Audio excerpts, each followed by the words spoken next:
Hello दोस्तों, कैसे हैं आप सभी का स्वागत है एक बार फिर से हमारे YouTube channel study with Tiwari ji में। जैसा कि आप सभी को दिखाई पड़ रहा है, आज आप सभी की महत्वपूर्ण क्लास होने वाली है, जिसमें आज आप सभी को उत्तर प्रदेश स्पेशल आप सभी का टॉपिक है। उत्तर प्रदेश से रिलेटेड जितनी भी जानकारियां हैं आप सभी को प्रोवाइड कराई जाएंगी। ये जो क्लास है आप सभी के लिए ये यूपी SSC पीटी और साथ ही साथ अन्य स्टेट एग्जाम के लिए बहुत ही महत्वपूर्ण होने वाली है। तो अगर आप किसी भी परीक्षा की तैयारी कर रहे हैं या यूपी SSC पीटी का आपका पेपर है तो ये क्लास आप जरूर देखिए, क्योंकि इससे क्वेश्चन आप सभी के पेपर में निश्चित रूप से बनने वाले हैं। तो परीक्षा से पहले आप सभी के लिए बहुत ही महत्वपूर्ण क्लास है। तो आज के हम सेशन की शुरुआत करेंगे। इससे पहले आप सभी को बताना चाहेंगे, अगर आपने हमारे YouTube channel study with Tiwari ji को अभी तक सब्सक्राइब नहीं किया है तो इसे आज ही सब्सक्राइब कर लीजिए। साथ ही साथ अगर आपको हमारा सेशन पसंद आता है तो इसे लाइक और शेयर जरूर कीजिए। तो आज के हम सेशन की तरफ मूव करेंगे। जैसा कि आप सभी को यहाँ पर दिखाई पड़ रहा है, उत्तर प्रदेश स्पेशल आज आपकी क्लास है और इससे जुड़े हुए क्वेश्चन आपके पेपर में जरूर पूछे जाएंगे, तो इसलिए आप सभी के सामने क्लास लाई गई है। ये आप सभी को 3 लिंक दी गई हैं। ये पीडीएफ आप सभी को हमारे टेलीग्राम चैनल पर मिल जाएगी, वहां से आप सभी इस पीडीएफ को प्राप्त कर सकते हैं। तो अगर आपने अभी तक हमारे टेलीग्राम चैनल को ज्वाइन नहीं किया है तो उसे ज्वाइन कर लीजिए, लिंक आप सभी को डिस्क्रिप्शन में मिल जाएगी। साथ ही साथ 2 लिंक और दी गई है, एक हमारे यूट्यूब चैनल की लिंक है, दूसरा फेसबुक पेज की लिंक है। तो अगर आप अभी तक हमारे फेसबुक पेज से भी नहीं ज्वाइन है तो उसे भी फॉलो कर लीजिए, जिससे समय समय पर आप सभी को जानकारियां मिलती रहे। तो आज के हम सेशन की तरफ मूव करेंगे। जैसा कि आप सभी को यहाँ पर दिखाई पड़ रहा है, सबसे पहले उत्तर प्रदेश के महत्वपूर्ण तथ्य के विषय में आप सभी को बताया जाएगा। तो आइए देख लेते हैं। तो सबसे पहले उत्तर प्रदेश के क्षेत्रफल की बात करते हैं तो 2,40,928 वर्ग किलोमीटर उत्तर प्रदेश का क्षेत्रफल है, जैसा कि आप सभी को यहाँ पर दिखाई पड़ रहा है। और ये भारत के भौगोलिक क्षेत्रफल, भारत का भौगोलिक क्षेत्रफल कितना है? 32,87,263 वर्ग किलोमीटर का लगभग 7.33% है। तो आपके पेपर में पूछा जा सकता है कि बताइए उत्तर प्रदेश का क्षेत्रफल भारत के भौगोलिक क्षेत्रफल का लगभग कितने % है? तो आप सभी का सही आंसर क्या हो जाएगा? तो 7.33% इसका सही आंसर हो जाएगा। और क्षेत्रफल की बात की जाती है कि उत्तर प्रदेश का क्षेत्रफल कितना है, तो जैसा कि हमने आपको बताया 2,40,928 वर्ग किलोमीटर उत्तर प्रदेश का क्षेत्रफल है। भारत का क्षेत्रफल कितना है? तो 32,87,263 वर्ग किलोमीटर है। क्षेत्रफल की दृष्टि से भारत में चौथा स्थान है उत्तर प्रदेश का। तो आइए देख लेते हैं। तो सबसे पहला राज्य कौन सा हो जाएगा? तो राजस्थान हो जाएगा।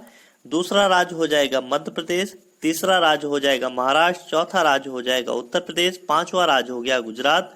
6ठा राज्य हो गया कर्नाटक और 7वां राज्य हो गया आंध्र प्रदेश। तो टोटल 7 राज्य आप सभी को यहाँ पर दिए गए हैं। अब बात किसकी की जा रही है? यहाँ पर उत्तर प्रदेश की जा रही है कि उत्तर प्रदेश का क्षेत्रफल की दृष्टि से भारत में कौन सा स्थान है। तो आप सभी का सही आंसर क्या हो जाएगा इसका? तो सही आंसर हो जाएगा चौथा स्थान है उत्तर प्रदेश का। राजधानी की बात करेंगे तो लखनऊ राजधानी हो जाएगी। और सीमावर्ती राज्यों की बात करें तो सीमावर्ती राज्य कौन कौन से हो जाएंगे? उत्तराखंड, हिमाचल प्रदेश, तीसरा हरियाणा, चौथा राजस्थान, 5वां मध्य प्रदेश, 6ठा छत्तीसगढ़, 7वां बिहार, 8वां झारखंड। तो 8 राज्य आगे आप सभी को इसे मैप में दिखाया जाएगा और जानकारी को डिटेल से समझाया जाएगा। तो 8 राज्य हो गए और एक केंद्र शासित प्रदेश हो गया। और एक केंद्र शासित प्रदेश कौन सा है? तो दिल्ली। तो 8 राज्यों और एक केंद्र शासित प्रदेश के साथ उत्तर प्रदेश की सीमा लगती है। आप सभी को याद कर लेना है, इनके नाम यहाँ पर दिए गए हैं। तो कौन कौन से राज्य हैं? पहला उत्तराखंड है, दूसरा हिमाचल प्रदेश है, तीसरा हरियाणा है, चौथा राजस्थान है, 5वां मध्य प्रदेश है, 6ठा छत्तीसगढ़, 7वां बिहार, 8वां झारखंड और एक केंद्र शासित प्रदेश है दिल्ली, जिसका नाम आप सभी के सामने है। अब सर्वाधिक राज्यों को स्पर्श करने वाला जिला, तो कौन सा जिला है उत्तर प्रदेश का जो सर्वाधिक राज्यों को स्पर्श करता है? तो सोनभद्र जिला है। सर्वाधिक 4 राज्यों को स्पर्श करने वाला जिला है उत्तर प्रदेश का। कौन कौन से राज्यों को स्पर्श करता है? तो सबसे पहले मध्य प्रदेश की सीमा को, दूसरा छत्तीसगढ़ की सीमा को, तीसरा झारखंड की सीमा और चौथा बिहार की सीमा को। तो 4 राज्यों की सीमा को सोनभद्र टच करता है, जो कि सर्वाधिक राज्यों को स्पर्श करने वाला जिला है। तो आप सभी इसे याद कर लेना है, सोनभद्र आप सभी का सही आंसर हो जाएगा कि सोनभद्र सर्वाधिक राज्यों को स्पर्श करने वाला जिला है उत्तर प्रदेश का, जो मध्य प्रदेश, छत्तीसगढ़, झारखंड और बिहार को स्पर्श करता है। आगे की स्लाइड में आप सभी को यहाँ पर दिखाया गया है कि किस तरीके से 4 राज्यों को स्पर्श करता है। तो ये सोनभद्र का मैप है। सोनभद्र कितने राज्यों को टच करता है? तो सबसे पहले आप सभी को यहाँ पर दिखाना चाहेंगे, आप सभी को झारखंड दिखाई पड़ रहा होगा, इधर मध्य प्रदेश दिखाई पड़ रहा है। तो दो राज्य आपके हो गए, एक झारखंड एक मध्य प्रदेश हो गया। उसके बाद थोड़ा सा नीचे नीचे स्क्रॉल करते हैं, आप सभी को यहाँ पर छत्तीसगढ़ दिखाई पड़ रहा होगा, आप सभी को छत्तीसगढ़ दिखाई पड़ रहा है। तो ये छत्तीसगढ़ तीसरा राज्य हो गया। और चौथा राज्य कौन सा हो गया आप सभी का? तो इधर साइड में बिहार स्थित है, इधर बिहार स्थित है, बिहार स्थित है। तो चार राज्यों को बिहार, मध्य प्रदेश और उधर क्या हो गया यहाँ पर? तो कौन कौन से राज्य हो गए? तो बिहार, मध्य प्रदेश, छत्तीसगढ़ और झारखंड, चार राज्यों को स्पष्ट करता है सोनभद्र जिला। आप सभी को इसे याद कर लेना है, आपके पेपर के लिए इंपॉर्टेंट है। आगे मूव करते हैं। अब उत्तर प्रदेश के महत्वपूर्ण तत्व में हम सीमावर्ती देश की बात करते हैं। तो सीमावर्ती देश कौन सा हो जाएगा? तो नेपाल इसका सीमावर्ती देश हो जाएगा। तो उत्तर प्रदेश का सीमावर्ती देश कौन सा है? तो नेपाल है। प्रमुख नदियां कौन सी हैं? तो गंगा, यमुना, गोमती, केन, बेतवा और घाघरा, ये नदियां हो जाएंगी, उत्तर प्रदेश की प्रमुख नदियां हो जाएंगी। देश में प्रथम स्थान किसमें उत्तर प्रदेश का प्रथम स्थान है? तो गेहूं उत्पादन में प्रथम स्थान पर है, कुल खाद्यान्न उत्पादन में प्रथम स्थान पर है, दुग्ध उत्पादन में उत्तर प्रदेश का प्रथम स्थान है, कुल पशुधन के मामले में उत्तर प्रदेश का प्रथम स्थान है, गन्ना उत्पादन में उत्तर प्रदेश का प्रथम स्थान है, आलू उत्पादन में, साथ साथ रेल मार्ग, बैंक शाखाएं और पोस्ट ऑफिस आदि में। तो इन सभी चीजों में उत्तर प्रदेश का प्रथम स्थान है, आप सभी को याद कर लेना है, आपके पेपर के लिए इंपॉर्टेंट है। मौसम की बात करते हैं तो मौसम मार्च से जून तक ग्रीष्म ऋतु रहती है, मध्य जून से सितंबर तक वर्षा ऋतु और अक्टूबर से फरवरी तक शीत ऋतु होती है। तो आप सभी के लिए इंपॉर्टेंट पॉइंट है कि मार्च से जून तक ग्रीष्म ऋतु, मध्य जून से सितंबर तक वर्षा ऋतु, अक्टूबर से फरवरी तक शीत ऋतु होती है। इसे आप सभी को याद कर लेना है, आपके पेपर के लिए इंपॉर्टेंट है। इस स्लाइड में जितनी भी जानकारी दी गई, आशा करते हैं आप सभी को समझ में आ गया होगा कि सीमावर्ती देश कौन सा है? तो नेपाल है। प्रमुख नदियां कौन कौन सी हैं? तो गंगा, यमुना, गोमती, केन, बेतवा और घाघरा, ये नदियां हो गई जो उत्तर प्रदेश की प्रमुख नदियां हैं। अब देश में प्रथम स्थान किसकी चीज में उत्तर प्रदेश का प्रथम स्थान है? तो गेहूं उत्पादन में, कुल खाद्यान्न उत्पादन में, दुग्ध उत्पादन में, कुल पशुधन में, गन्ना उत्पादन में, आलू उत्पादन में, रेल मार्ग में, बैंक शाखाएं में और पोस्ट ऑफिस आदि में। तो इन सभी चीजों में उत्तर प्रदेश का प्रथम स्थान है, आप सभी को याद कर लेना है। आगे अब आप सभी को उत्तर प्रदेश के इतिहास के बारे में बताया गया है कि इसका नामकरण कैसे हुआ था। तो सबसे पहले आप सभी को नजर आ रहा होगा वर्ष 1836।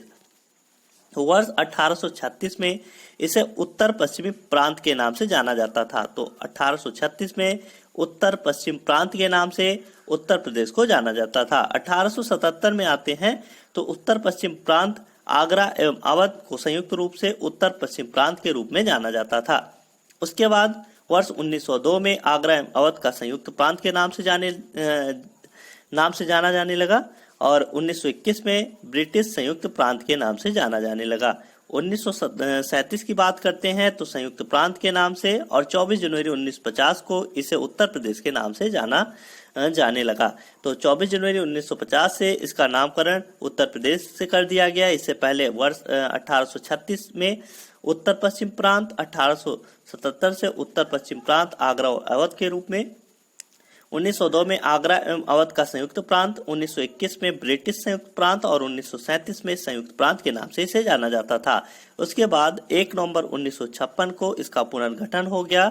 9 नवंबर 2000 को उत्तराखंड अलग हो गया था उत्तर प्रदेश से, तो आप सभी को याद कर लेना है। तो उत्तराखंड एक अलग राज्य बन गया 9 नवंबर सन 2000 को। पूछा जाता है कि उत्तर प्रदेश का स्थापना दिवस कब मनाया जाता है, तो आप सभी का सही आंसर क्या हो जाएगा? तो उत्तर प्रदेश का स्थापना दिवस 24 जनवरी को मनाया जाता है। इसे आप सभी को याद कर लेना है, आपके लिए इंपॉर्टेंट है। आगे देखते हैं उत्तर प्रदेश की राजधानी का। वर्ष 1836 में इसकी राजधानी हो जाएगी आगरा। तो वर्ष 1836 में उत्तर प्रदेश की राजधानी आगरा थी। वर्ष 1858 में उत्तर प्रदेश की राजधानी इलाहाबाद थी। उसके बाद वर्ष 1935 में लखनऊ को आंशिक रूप से उत्तर प्रदेश की राजधानी बनाया गया था। 1950 में लखनऊ को पूर्णतः उत्तर प्रदेश की राजधानी के रूप में घोषित किया गया था। तो आप सभी को याद कर लेना है, ये 4 पॉइंट आप सभी के सामने हैं।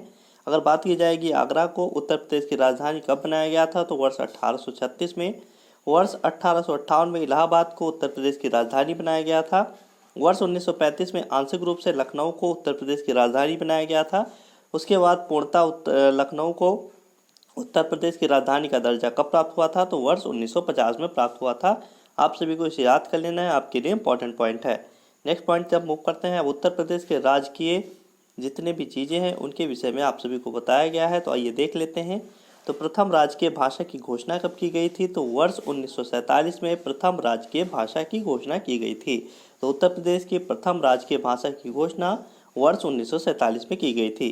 सभी कार्यालयों में राजकीय भाषा हिंदी अनिवार्य कब की गई थी? तो 26 जनवरी 1968 से सभी कार्यालयों में राजकीय भाषा हिंदी को अनिवार्य किया गया था। तो आप सभी के लिए इंपॉर्टेंट पॉइंट है, इसे याद कर लेना है कि वर्ष 1968 26 जनवरी 1968 से सभी कार्यालयों में राजकीय भाषा अनिवार्य की गई थी। आगे देख लेते हैं, राजकीय पुष्प की अगर बात की जाएगी कि उत्तर प्रदेश का राजकीय पुष्प कौन सा है, तो पलाश हो जाएगा। राजकीय पक्षी की बात की जाएगी कि राजकीय पक्षी कौन सा है उत्तर प्रदेश का, तो सारस। राजकीय खेल की बात की जाएगी, उत्तर प्रदेश का राजकीय खेल हॉकी है। उत्तर प्रदेश का राजकीय वृक्ष अशोक है। राजकीय भाषा कौन सी है, तो हिंदी व उर्दू है। राजकीय पशु बारहसिंगा है और उत्तर प्रदेश दिवस 24 जनवरी को मनाया जाता है। तो आप सभी के लिए जितने भी यहाँ पर पॉइंट दिए गए हैं बहुत ही महत्वपूर्ण हैं आपकी परीक्षा की दृष्टि से। तो राजकीय पुष्प पलाश हो जाएगा, राजकीय पक्षी सारस हो जाएगा, राजकीय खेल हॉकी, राजकीय वृक्ष अशोक, राजकीय भाषा हिंदी व उर्दू हो जाएगी और राजकीय पशु बारहसिंगा हो जाएगा। उत्तर प्रदेश राज्य दिवस कब मनाया जाता है? तो 24 जनवरी को मनाया जाता है। आप सभी के लिए इंपॉर्टेंट पॉइंट है। अगर बात की जाएगी उत्तर प्रदेश के लोगों की, तो वर्ष 1938 में इसे स्वीकृति प्राप्त हुई थी। लोगो आप सभी को यहाँ पर दिखाई पड़ रहा होगा। अब बात किसकी की जा रही है, यहाँ पर 2 स्टार बने हुए हैं, तो यहाँ पर बारीकी को आप सभी को ध्यान में देना है, आपके पेपर के लिए इंपॉर्टेंट है, आपके पेपर इससे पूछा जा सकता है। तो 2 स्टार बने हुए हैं, साथ ही साथ आप सभी को 2 मछली दिखाई पड़ रही होगी, बीच में आप सभी को तीर कमान दिखाई पड़ रही है। तो आप सभी के लिए इंपॉर्टेंट पॉइंट ये उत्तर प्रदेश सरकार लिखा गया है, उसके नीचे मिडिल में धनुष बना हुआ है और साइड में 2 मछलियां बनी हुई हैं और जस्ट उसी साइड में आप सभी को 2 स्टार दिखाई पड़ रहे होंगे। तो आप सभी को इस बारीकी को ध्यान से देखना है, आपके पेपर के लिए इम्पोर्टेंट है। तो एक बार फिर से थोड़ा सा इसे क्लियर कर रहे हैं, आप सभी को अब दिखाई पड़ रहा होगा, तो इस लोगों को आप सभी को ध्यान से देख लेना है, आपके पेपर के लिए इम्पोर्टेंट है। आगे मूव करते हैं, उत्तर प्रदेश की प्रशासनिक इकाई के विषय में आप सभी को बताया गया है, तो इसे आप सभी को याद कर लेना है। सबसे पहले आर्थिक संभाग क्षेत्रों की बात करें तो 4 आर्थिक संभाग क्षेत्र हैं उत्तर प्रदेश में। मंडलों की संख्या कितनी है वर्तमान में, तो मंडलों की संख्या 18 है। आप सभी को इसे याद कर लेना है। अब सबसे बड़ा मंडल की बात करें, आप सभी को इधर जानकारी दी गई है, तो सबसे बड़ा मंडल कौन सा है, तो कानपुर, लखनऊ और मेरठ 3 सबसे बड़े मंडल है, जिसमें प्रत्येक पे 6 जिले हैं। तो आप सभी को इसे याद कर लेना है। तो सबसे बड़ा मंडल कौन सा है, तो कानपुर, लखनऊ और मेरठ हो जाएगा, प्रत्येक पे 6 जिले हैं। आप सभी के लिए इंपॉर्टेंट पॉइंट है। और 18वां मंडल आप सभी से पूछा जाता है कौन सा है, तो अलीगढ़ है। वर्ष 2008 में इसे 18वां मंडल बनाया गया था। तो अलीगढ़ वर्ष 2008 में 18वां मंडल बनाया गया था, आप सभी के लिए इंपॉर्टेंट पॉइंट है। इसके बाद जिलों की संख्या अगर बात की जाएगी कि वर्तमान में उत्तर प्रदेश में जिलों की संख्या कितनी है, तो 75 है। अगर पूछा जाएगा नगरों एवं नगर समूहों की संख्या, तो 915 है, जिसमें से वैधानिक नगर 648 हैं। तो आप सभी को इसे भी याद कर लेना है कि नगरों एवं नगर समूहों की संख्या 915 है। कितनी है, 915 है। अगर पूछा जाएगा वैधानिक नगर कितने हैं, तो 648 वैधानिक नगर हैं। ग्राम पंचायत 2021 के अनुसार 58,176 ग्राम पंचायत है। इसे भी आप सभी को याद कर लेना है, आपके पेपर के लिए इम्पोर्टेंट है। आगे देखते हैं, न्याय पंचायत की बात की गई है, तो 8,135 न्याय पंचायत हैं। तहसील 351 हैं। विकास खंड 2021 के अनुसार 826 हैं। 2017 के अनुसार नगर पंचायतों की संख्या 439 है। नगर पालिका परिषद की अगर बात की जाएगी तो 198 नगर पालिका परिषद हैं वर्तमान में उत्तर प्रदेश में। तो जो भी डाटा आप सभी को यहाँ पर प्रोवाइड कराया गया है, आप सभी को इसे याद कर लेना है, आपके पेपर के लिए मोस्ट इंपॉर्टेंट है, क्योंकि इससे क्वेश्चन आपके पेपर में उत्तर प्रदेश स्पेशल के रूप में पूछे जा सकते हैं।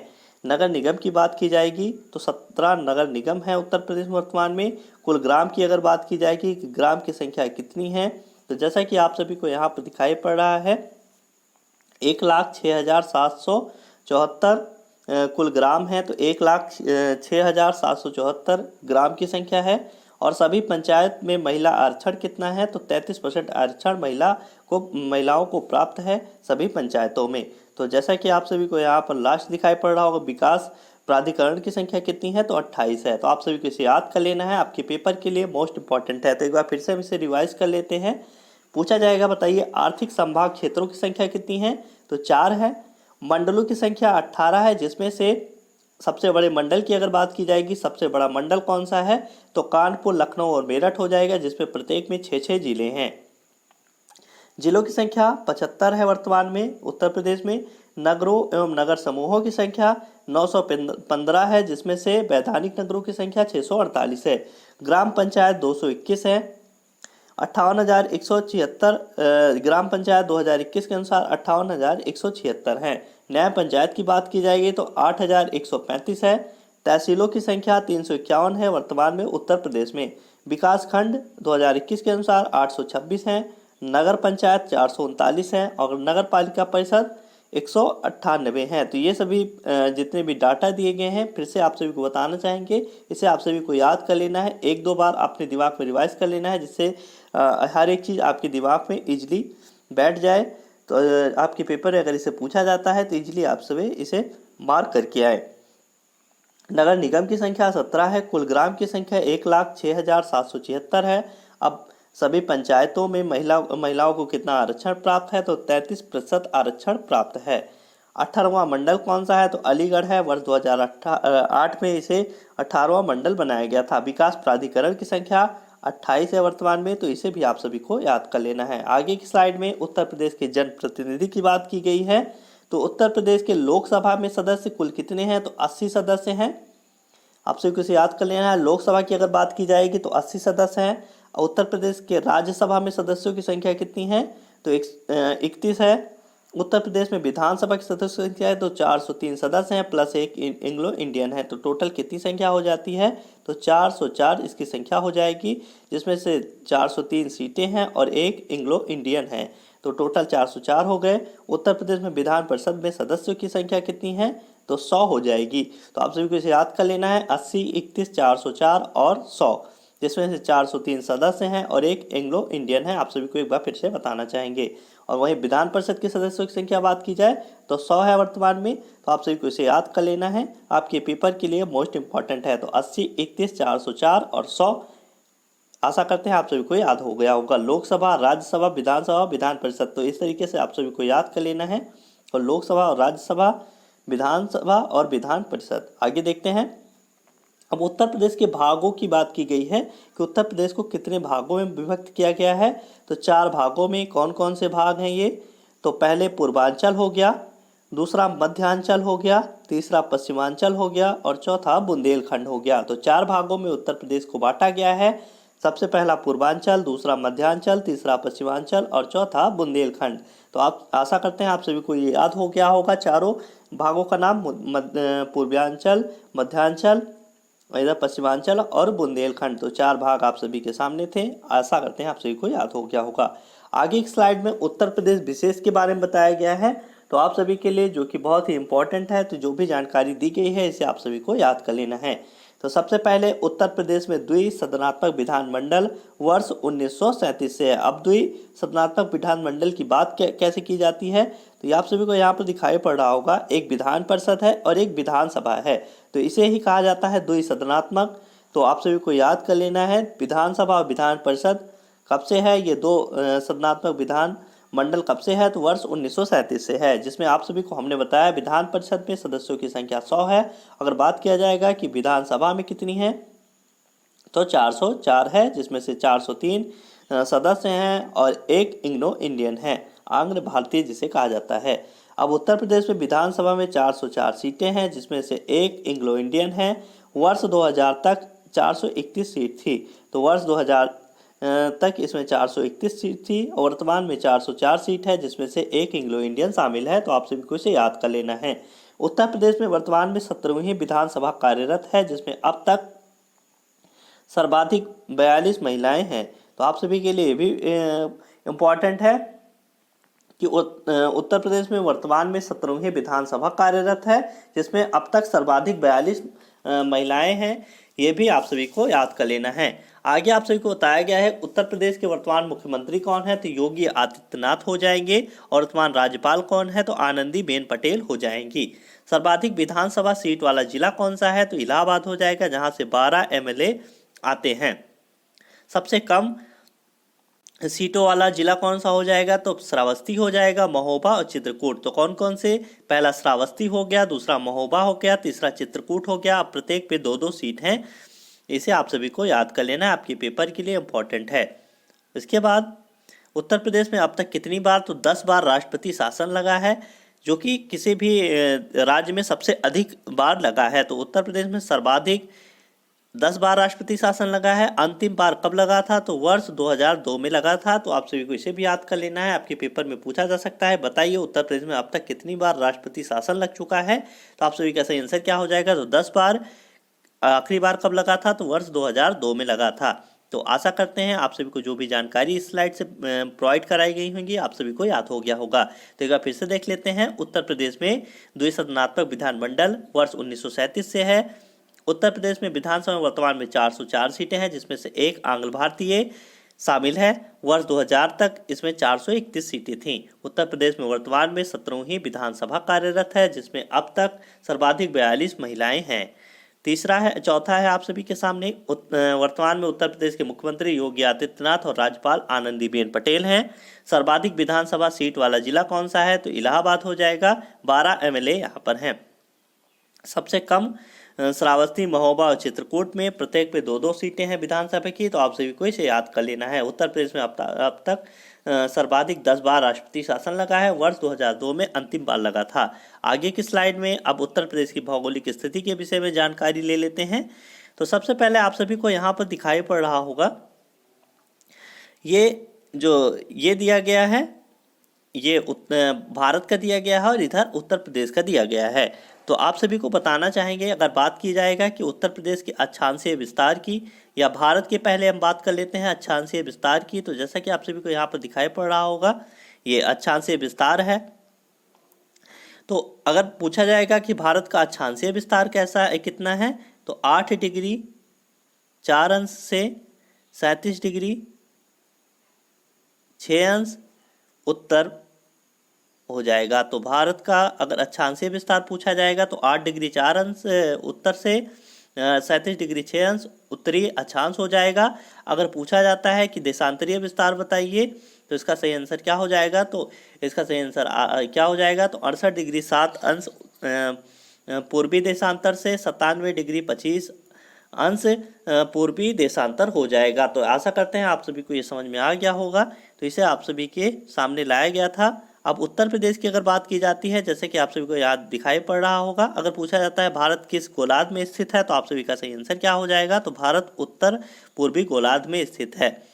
और आप सभी को अक्षांशीय विस्तार के विषय में जानकारी प्राप्त हो चुकी होगी कि 8 डिग्री 4 अंश उत्तरी अक्षांश से 37 डिग्री 6 अंश उत्तरी अक्षांश के बीच, साथ ही साथ 68 डिग्री 7 अंश पूर्वी देशांतर से 97 डिग्री 25 अंश पूर्वी देशांतर के बीच भारत की स्थिति है।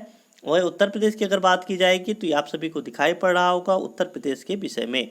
तो उत्तर प्रदेश के विषय में जानकारी ले लेते हैं। सेम इसी तरीके से अगर पूछा जाएगा उत्तर प्रदेश का अक्षांशीय विस्तार कितना है, तो 23 डिग्री 52 अंश उत्तरी अक्षांश से 30 डिग्री 24 अंश उत्तरी अक्षांश हो जाएगा। वही देशांतरीय विस्तार की बात की जाएगी तो 77 डिग्री 5 अंश पूर्वी देशांतर से यहाँ पर क्या हो जाएगा इसका, तो 84 डिग्री 38 अंश पूर्वी देशांतर हो जाएगा। तो आप सभी को इसे याद कर लेना है, आपके पेपर के लिए इम्पोर्टेंट है।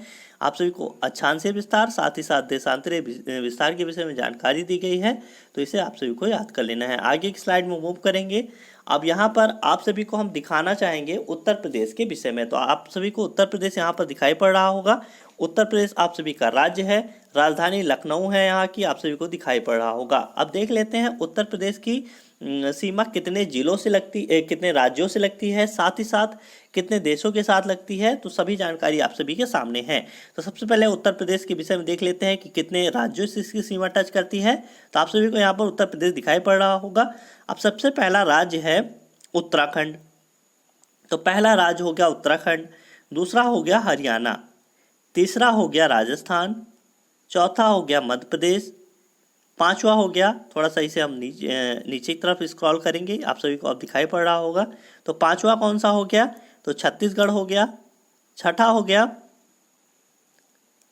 झारखंड, सातवां हो गया बिहार, और उत्तर यहाँ पर ऊपर आप सभी को एक और दिखाई पड़ रहा है हिमाचल प्रदेश। तो हिमाचल प्रदेश भी आप सभी को दिखाई पड़ रहा है ये, तो आठवां हिमाचल प्रदेश हो गया। तो टोटल 8 राज्य हो गए। कौन कौन से, तो उत्तराखंड, इधर हिमाचल प्रदेश, हरियाणा, राजस्थान, मध्य प्रदेश, छत्तीसगढ़, झारखंड, बिहार। तो टोटल 8 राज्य हो गए। और एकमात्र केंद्र शासित प्रदेश कौन सा हो गया, तो दिल्ली। आप सभी को ये नजर आ रहा होगा, ये दिल्ली है जिसकी सीमा उत्तर प्रदेश से लगी हुई है। तो 8 राज्य और एक केंद्र शासित प्रदेश के साथ उत्तर प्रदेश की सीमा लगी हुई है। अगर देश की बात की जाएगी किस देश के साथ, तो नेपाल के साथ उत्तर प्रदेश की सीमा लगी हुई है। इसे आप सभी को याद कर लेना है, आपके पेपर के लिए मोस्ट इम्पॉर्टेंट होने वाला है। तो आगे हम देख लेते हैं। यह आप सभी को उत्तर प्रदेश के जिले के विषय में जानकारी दी गई है। उत्तर प्रदेश की भौगोलिक स्थिति में उत्तर प्रदेश के जिले, तो सबसे पहले आप सभी को बताना चाहेंगे, ये आप सभी को बताया गया है। ये आपका हो गया ऊपर उत्तर, ये आपका नीचे हो गया दक्षिण, तीसरा इधर आपके सामने क्या हो जाएगा, तो ये आप सभी के सामने हो गया पूर्व, इधर आपका हो गया पश्चिम। तो जैसा कि आप सभी को यहाँ पर दिखाई पड़ रहा होगा अब इजली कि अगर उत्तर प्रदेश के जिले की बात की जाती है, बताइए सबसे पूर्वी जिला कौन सा है, तो बलिया हो जाएगा। अगर पूछा जाएगा उत्तर प्रदेश का सबसे दक्षिण में जिला कौन सा है, तो सोनभद्र हो जाएगा। अगर पूछा जाएगा उत्तर प्रदेश का सबसे उत्तरी जिला कौन सा है, तो सहारनपुर हो जाएगा। वहीं अगर पूछा जाता है सबसे पश्चिमी जिला, तो शामली हो जाएगा। तो आशा करते हैं आप सभी को ये समझ में आ गया होगा। अगर पूछा जाता है उत्तरी जिला तो सहारनपुर, दक्षिणी जिला सोनभद्र, तो सा से सहारनपुर सोनभद्र हो गया। वहीं अगर पूछा जाएगा पूर्वी जिला बलिया हो जाएगा और पश्चिमी जिला शामली हो जाएगा। तो आशा करते हैं आप सभी को ये समझ में आ गया होगा। आगे हम मूव करते हैं।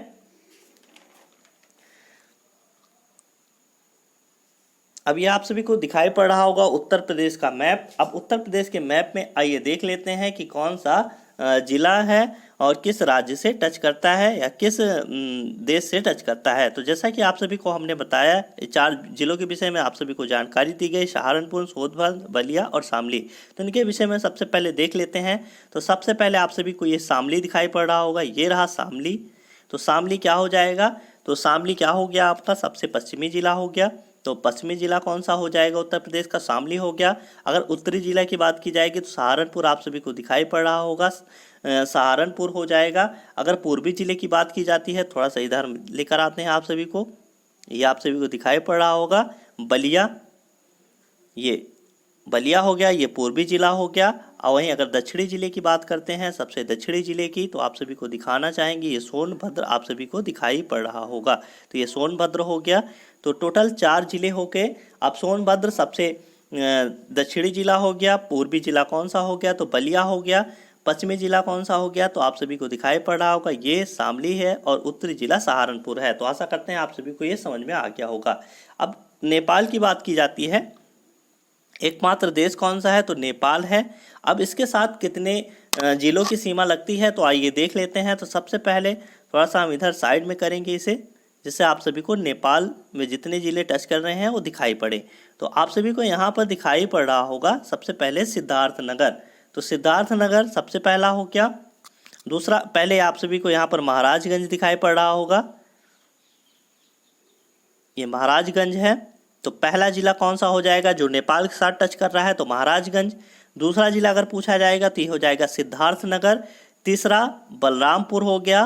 चौथा क्या हो गया, श्रावस्ती हो गया, श्रावस्ती हो गया। और ये पांचवा कौन सा हो गया, तो बहराइच हो गया। छठा कौन सा हो गया, तो लखीमपुर खीरी हो गया। और यहाँ पर सातवां क्या हो जाएगा, तो पीलीभीत हो जाएगा। तो आप सभी को इसे याद कर लेना है। कुल 7 जिले हैं, कौन कौन से हैं, तो लाइन वाइज आप सभी को दिए गए हैं। महाराजगंज, सिद्धार्थनगर, बलरामपुर, श्रावस्ती, बहराइच, लखीमपुर खीरी और पीलीभीत। अब आपके पेपर में पूछा कैसे जाएगा, तो मान लीजिए आपके पेपर में पूछा इस प्रकार से जाएगा कि बताइए कि कितने जिले हैं या इनमें से कौन सा जिला नेपाल के साथ टच नहीं करता है। तो आप सभी को 4 ऑप्शन में कोई एक ऐसा जिला, मान लीजिए यहाँ पर सीतापुर आप सभी के सामने दिख रहा होगा, आप सीतापुर दे देता है, पूछ लेता है बताइए नेपाल के साथ इसकी सीमा टच करती है या नहीं करती है। तो आप सभी को बताना चाहेंगे कि उत्तर सीतापुर आप सभी का गलत आंसर हो जाएगा और बाकी जो 3 ऑप्शन रहेंगे आप सभी के सामने वो सही आंसर हो जाएंगे। तो आप सभी को ये समझ में आ गया होगा कि नेपाल की सीमा के साथ कितने जिले लगते हैं। तो पहला महाराजगंज, दूसरा सिद्धार्थनगर, तीसरा बलरामपुर, चौथा श्रावस्ती, पांचवा बहराइच, छठा लखीमपुर खीरी और 7वां हो गया पीलीभीत। तो आप सभी को याद हो गया होगा, मैप के जरिए आप सभी को ये जानकारी दी गई है। आगे हम मूव करते हैं, आपको ये एक और जानकारी देना चाहेंगे। अगर पूछा जाता है कि यूपी उत्तर प्रदेश किस प्लेट पर बसा है, तो कौन सी प्लेट पर बसा है, तो ये हो जाएगा गोंडवाना प्लेट पर बसा है। तो किस प्लेट पर, तो गोंडवाना प्लेट पर बसा है उत्तर प्रदेश। आप सभी को इसे याद कर लेना है, आपके पेपर में पूछा जा सकता है। और ये प्लेट किस युग की है, तो कैम्ब्रियन युग की है। किस युग की है, किस युग की है,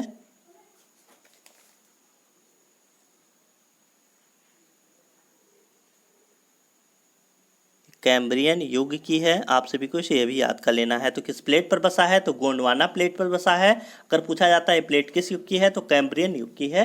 तो ये जानकारी आप सभी के सामने है, आप सभी को इसे याद कर लेना है, आपके लिए इम्पोर्टेंट है।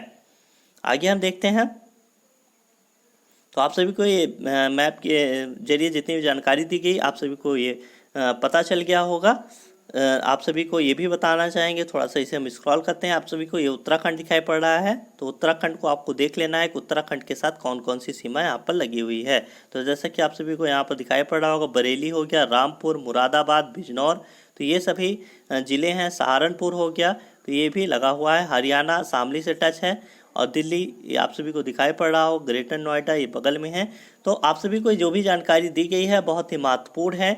आगे हम मूव करेंगे, ये अब आप उत्तर प्रदेश का भूभाग का विभाजन किस तरीके से हुआ है ये आप सभी को जानकारी दी गई है। तो सबसे पहले ऊपरी भाग है, अब 3 भागों में से बांटा गया है। कौन कौन सा हो गया, तो सबसे पहले ऊपरी भाग हो गया, ये आप सभी को मान लीजिए ये है, तो ये हो गया ऊपरी भाग, ये मिडिल हो गया और ये हो गया दक्षिणी भाग। अब 3 भाग हैं, अब इन्हें कैसे विभाजित किया गया है तो आइए देख लेते हैं। सबसे ऊपरी भाग है उसे भांवर या तराई क्षेत्र कहा जाता है। तो भांवर या तराई क्षेत्र के रूप में ऊपरी भाग का विभाजन है। मध्य भाग के रूप में गंगा यमुना का मैदानी भाग है। तो गंगा यमुना का मैदानी भाग को मध्य भाग कहा जाता है, जो कि कृषि के लिए सर्वोत्तम है। तीसरा हो गया दक्षिणी भाग, जिसे दक्षिण की पहाड़ी और पठारी भाग कहा जाता है, यहाँ पर स्थित है और सर्वाधिक खनिज यहाँ पर पाई जाती है। तो 3 भागों में इसका विभाजन है। सबसे पहला भांवर व तराई क्षेत्र, दूसरा गंगा यमुना का मैदानी भाग, तीसरा हो जाएगा दक्षिण का पठारी भाग, जहाँ पर सर्वाधिक खनिज पाया जाता है। अब नोट में आप सभी को बताया गया है कि उत्तर प्रदेश का लगभग 12.8% भूभाग वनाच्छादित है। तो आप सभी को इसे भी याद कर लेना है। हर एक पॉइंट आप सभी के लिए इम्पॉर्टेंट है कि कहीं से भी आप सभी का क्वेश्चन पूछा जा सकता है, तो इसे आप सभी को याद कर लेना है। तो उत्तर प्रदेश का 12.8% भूभाग क्या है, तो वनाच्छादित है। 3 भागों में इसे विभाजित किया गया है, ऊपरी भाग, मध्य भाग और दक्षिणी भाग, जिसमें ऊपरी भाग भांवर और तराई क्षेत्र, मध्य भाग गंगा यमुना का मैदानी भाग, तीसरा और दक्षिणी भाग का तो दक्षिण का पहाड़ी और पठारी भाग आप सभी के सामने है, इसे आप सभी को याद कर लेना है। आगे देखते हैं, उत्तर प्रदेश से लगे भूभाग के बारे में बताया गया है। तो उत्तर प्रदेश के उत्तर में आप सभी को ये उत्तर दिखाई पड़ रहा होगा, ये दक्षिण है, ये क्या हो गया, तो ये पूर्व हो गया, ये पश्चिम हो गया। अब बात किसकी की जा रही है कि उत्तर प्रदेश के उत्तर में शिवालिक पर्वत श्रेणी है, जैसा कि आप सभी को यहाँ पर दिखाई पड़ रहा होगा। उत्तर प्रदेश के उत्तर में शिवालिक पर्वत श्रेणी है। अगर दक्षिण की बात की जाएगी तो विंध्याचल पर्वत श्रेणी है। वहीं अगर बात की जाएगी पूर्व की तो गंडक नदी है और पश्चिम में यमुना नदी है। तो आप सभी को इसे याद कर लेना है। तो पश्चिम में यमुना नदी, गंडक नदी पूर्व में, ऊपर शिवालिक पर्वत श्रेणी और नीचे विंध्याचल पर्वत श्रेणी है। आप सभी को याद कर लेना है। उत्तर प्रदेश के भूभाग से लगे हुए हैं, इन्हें आप सभी को याद कर लेना है। आगे देखते हैं, अब उत्तर प्रदेश की जनगणना के विषय में आप सभी को बताया गया है कि उत्तर प्रदेश की जनगणना में वर्ष 2011 के आंकड़े आप सभी के सामने हैं। अब सबसे पहले हम देख लेते हैं उत्तर प्रदेश की वर्तमान में 2011 के अनुसार ये जानकारी दी गई है। 2021 पे नेक्स्ट जनगणना होनी है, हर 10 साल बाद जनगणना होती है। तो जो डाटा अब निकल के आएगा वो न्यू रहेगा, लेकिन आपके पेपर में वर्ष 2011 का डाटा पूछा जाएगा। तो आइए देख लेते हैं। तो सबसे पहले यहाँ पर आप सभी को दिखाई पड़ रहा होगा कौन सी जानकारी आप सभी के सामने है। तो सबसे पहले यहाँ पर सकल जनसंख्या की बात करते हैं तो क्या हो जाएगा, तो कितनी वर्तमान में सकल जनसंख्या है 2011 के अनुसार। तो इसका सही आंसर क्या हो जाएगा, तो 19,98,12,341 वर्तमान में जनसंख्या है 2011 के अनुसार। तो आप सभी को इसे याद कर लेना है। जो भारत की कुल जनसंख्या क्या लगभग 16.50% है। तो आप सभी को इसे भी याद कर लेना है। तो ये जितनी भी जानकारी आप सभी को दी गई है वर्ष 2011 की जनगणना के अनुसार दी गई है। तो आप सभी के लिए इम्पोर्टेंट पॉइंट है, इसे आप सभी को याद कर लेना है। नेक्स्ट, महिलाओं की संख्या की अगर बात की जाती है कि वर्तमान में महिलाओं की संख्या कितनी है, तो 9,53,00,000 और यहाँ पर आप सभी को 31,831 दिखाई पड़ रहा होगा। तो कितनी हो जाएगी, तो 9,53,31,831 हो जाएगा। पुरुषों की जनसंख्या की बात करें तो आप सभी को दिखाई पड़ रहा होगा 10,44,80,510 है। अब लिंगानुपात की बात करें, जो आपके पेपर में मुख्य रूप से पूछा जाता है कि उत्तर प्रदेश में 2011 की जनगणना के अनुसार लिंगानुपात कितना है, तो पर 1000 पुरुष पर 912 महिलाएं हैं। तो 1000 पुरुष पर 912 महिलाएं हैं, आप सभी के सामने हैं। ये जो रेशियो दिया गया है वो किस अनुसार से दिया गया है, तो वुमेन रेशियो मैन के अनुसार दिया गया है। तो महिलाओं की संख्या पुरुषों के तुलना में कितनी है, ये आप सभी के सामने है कि प्रति 1000 पुरुष पर 912 महिलाएं हैं। अगर साक्षरता दर की बात की जाती है कि वर्तमान में उत्तर प्रदेश की साक्षरता दर कितनी है, तो आप सभी का सही आंसर क्या हो जाएगा, तो 67.7% है। इसे आप सभी को याद कर लेना है, आपके पेपर के लिए इम्पॉर्टेंट है। अब आपके पेपर में अगर पूछा जाता है कि उत्तर प्रदेश की 2011 जनगणना के अनुसार सबसे अधिक जनसंख्या वाला जिला कौन सा है, तो सबसे पहले आप सभी को दिखाई पड़ रहा होगा पहले नंबर पे इलाहाबाद हो जाएगा। तो इलाहाबाद सबसे अधिक जनसंख्या वाला, उसके बाद मुरादाबाद, फिर गाजियाबाद और उसके बाद आजमगढ़। तो ये 4 जिले हैं आप सभी के सामने जो सबसे अधिक जनसंख्या वाले जिले हैं वर्ष 2011 की जनगणना के अनुसार। अब जनसंख्या में दशकीय वृद्धि कितनी है, तो 20.2% वृद्धि दर है जनसंख्या में। दशकीय वृद्धि दर आप सभी के सामने है। अगर पूछा जाता है जनसंख्या घनत्व तो 829 व्यक्ति प्रति वर्ग किलोमीटर पर उत्तर प्रदेश में रहते हैं। तो ये जनसंख्या घनत्व हो गया है, आप सभी के सामने है। तो आप सभी को जो भी जानकारी यहाँ पर दी गई है उत्तर प्रदेश की जनगणना से, इसे आप सभी को याद कर लेना है, क्योंकि इतने आंकड़े आप सभी के लिए बहुत हैं। आपके पेपर में इसे मेन रूप से पूछा जाएगा। आगे हम देखते हैं उत्तर प्रदेश के लोक नृत्य के विषय में, जो कि बहुत ही महत्वपूर्ण है आप सभी के लिए। तो सबसे पहले एक तरफ आप सभी को यहाँ पर नृत्य दिखाई पड़ रहा होगा, दूसरी तरफ क्षेत्र दिखाई पड़ रहा होगा। तो सबसे पहले देख लेते हैं दीपावली कहाँ का नृत्य है, किस क्षेत्र का नृत्य है, तो ये क्या हो जाएगा, तो बुंदेलखंड का। पूछा जाएगा पाई डंडा कहाँ का है, तो बुंदेलखंड क्षेत्र का। तो जितने भी यहाँ पर दिख रहे हैं एक तरफ से हमने लिख लिए हैं बुंदेलखंड के, जिससे आप सभी को इजीली याद हो जाए। अगर पूछा जाएगा राई कहाँ का लोक नृत्य है, किस क्षेत्र का, तो बुंदेलखंड हो जाएगा। सैरा बुंदेलखंड का। कार्तिक गीत कहाँ का, तो बुंदेलखंड का हो जाएगा। तो आप सभी को याद कर लेना है कौन कौन से बुंदेलखंड के हैं, तो दीपावली, पाई डंडा, राई, सैरा और कार्तिक गीत। तो ये 5 आप सभी को याद कर लेना है कौन कौन से हैं। तो एक बार फिर से दीपावली, पाई डंडा, राई, सैरा, कार्तिक गीत, ये बुंदेलखंड क्षेत्र के लोक नृत्य हैं, इसे आप सभी को याद कर लेना है। नेक्स्ट आप सभी को कर्मा के विषय में बताया गया है। कर्मा लोक नृत्य मिर्जापुर व सोनभद्र क्षेत्र से संबंधित है। चौरसिया जौनपुर से, नटवरी पूर्वी उत्तर प्रदेश से, चरकुला ब्रजभूमि से और लंगुरिया ब्रजभूमि से। तो ब्रजभूमि से 2 दिए गए हैं, कौन कौन से, तो चरकुला और लंगुरिया। पूर्वी उत्तर प्रदेश से नटवरी हो जाएगा, चौरसिया जौनपुर से, और कर्मा मिर्जापुर और सोनभद्र से। तो इजीली आप सभी को ये याद हो गया होगा। इसे आप सभी को एक बार फिर से देख लेना है। तो थोड़ा सा हम इसे इरेज करते हैं, एक बार फिर से आप सभी को ये रिकॉल कराना चाहेंगे जिससे आप सभी को ये आसानी से याद हो जाए। तो देख लेते हैं।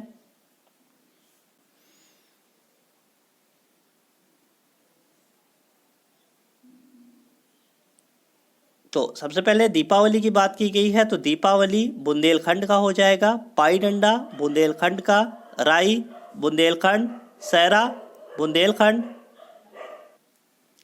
कार्तिक गीत बुंदेलखंड का, कर्मा मिर्जापुर व सोनभद्र का, चौरसिया जौनपुर, नटवरी पूर्वी उत्तर प्रदेश का, चरकुला और लंगुरिया ब्रजभूमि का। तो इसे आप सभी को याद कर लेना है, आपके पेपर के लिए इम्पॉर्टेंट है। आगे हम मूव करेंगे। अब उत्तर प्रदेश के प्रमुख लोकगीत के विषय में आप सभी को जानकारी दी गई है। 4 गीत हैं आप सभी के सामने। अब इन्हें कैसे याद करने हैं। सबसे पहले रसिया कहाँ का लोकगीत हो जाएगा, किस क्षेत्र का, तो ब्रजभूमि का हो जाएगा। कजरी कहाँ का हो जाएगा, तो मिर्जापुर का हो जाएगा। आल्हा बुंदेलखंड का, बिरहा पूर्वांचल का। तो आप सभी को याद कर लेना है। 4 यहाँ पर दिए गए हैं जो कि इंपॉर्टेंट है। सबसे पहले रसिया ब्रजभूमि का, कजरी मिर्जापुर का, आल्हा बुंदेलखंड का, बिरहा पूर्वांचल का।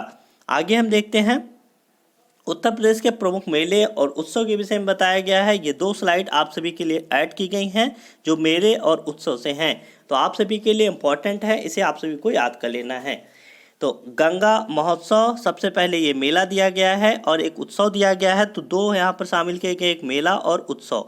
और यह स्थान के विषय में बताया गया है कि किस स्थान से इसका संबंध है। सबसे पहले गंगा महोत्सव वाराणसी, त्रिवेणी महोत्सव प्रयागराज से इसका संबंध है, होलिकोत्सव मथुरा से, परिक्रमा मेला अयोध्या से, कबीर मेला मगहर संत कबीर नगर से, कंपिल पर्यटन उत्सव का कंपिल फर्रुखाबाद से, रामायण मेला चित्रकूट में। तो आप सभी को याद कर लेना है रामायण मेला कहाँ से, तो चित्रकूट से।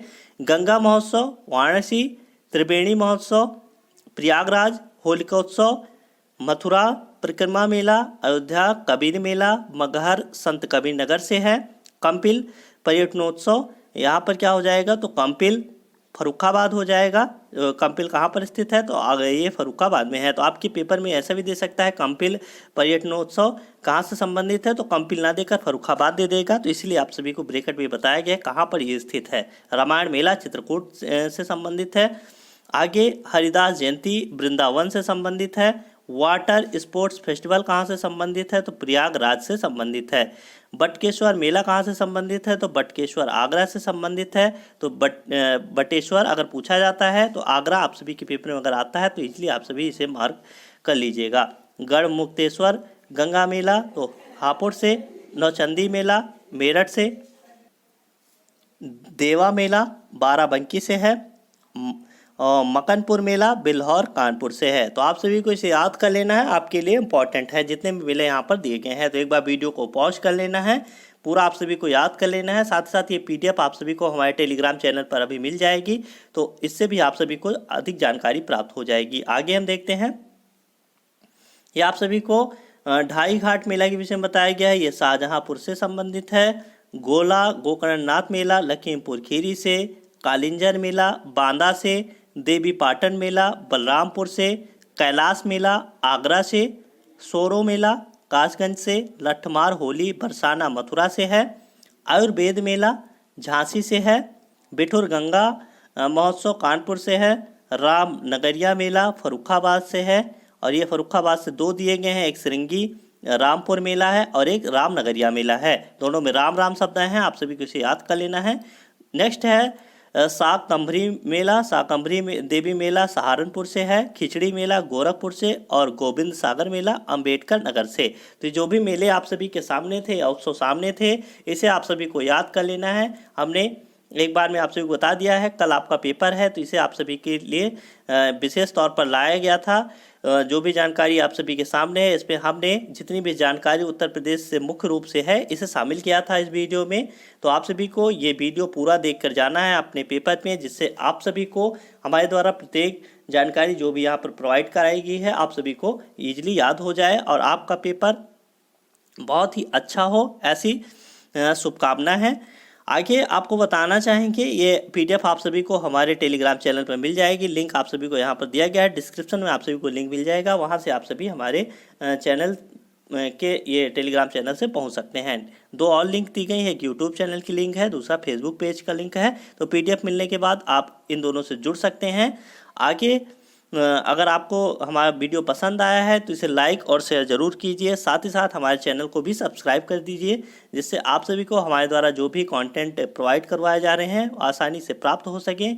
साथ ही साथ आपको हमारे चैनल को सब्सक्राइब कर लेना है। तो आज के सेशन में इतना ही। कल आपका पेपर है, तो आप सभी को धैर्य से पेपर करना है। साथ ही साथ जो भी क्वेश्चन हमने यहाँ पर आपको बताए हैं, चाहे वो करंट अफेयर से हो या किसी भी टॉपिक से हो, अगर आपके पेपर में आते हैं तो इसलिए आप सभी को इसे कर लेना है। तो हर एक क्षेत्र में आपको हम बताना चाहेंगे, हमारी शुभकामना आपके साथ है, आपका पेपर बहुत बढ़िया हो। तो इसी उम्मीद के साथ आज के सेशन में इतना ही। मिलेंगे आप सभी को नेक्स्ट सेशन में। तब तक के लिए नमस्कार, जय हिंद।